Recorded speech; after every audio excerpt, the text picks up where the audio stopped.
والجماعات والنقابات والاتحادات الفلاحية والنسائية والشبابية والطلابية وإلى آخره من فئات المجتمع، وكذلك الحريات الفردية للإنسان العراقي. كل هذه الحريات الديمقراطية مدونة في القانون الموجود الذي صدر بالإجماع. ڕۆڵی سەرۆک مامجەلال لە پاراستنی یەکریزی عراقیەکان بە تەنها بۆشایی لە ئاستی سیاسیدا دروست نەکردووە. ڕۆشنبیران و نووسەرانیش دەڵێن ماڵئاوای سەرۆک مامجەلال کەلێنێکە کاپڕ ناکرێتەوە. ماجد سامرایی نووسەری دیاری عراقی بۆ ماڵئاوای سەرۆک مامجەلال نووسیوێتی سەرۆک مامجەلال ڕۆڵێکی کاریگەری لە بزوتنەوەی نیشتیمانی عراقی و بزوتنەوەی نەتەوەی و کورد هەبووە.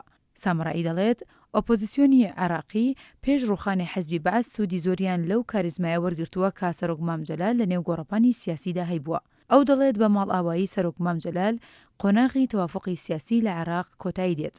ماجد سامرایی باز لەوە دەکات سەرۆک مامجەلال ڕێگری کردووە لە سەرهەڵدان و قوڵبوونەوەی ململانەی مەسەبی و تائیفیەکان.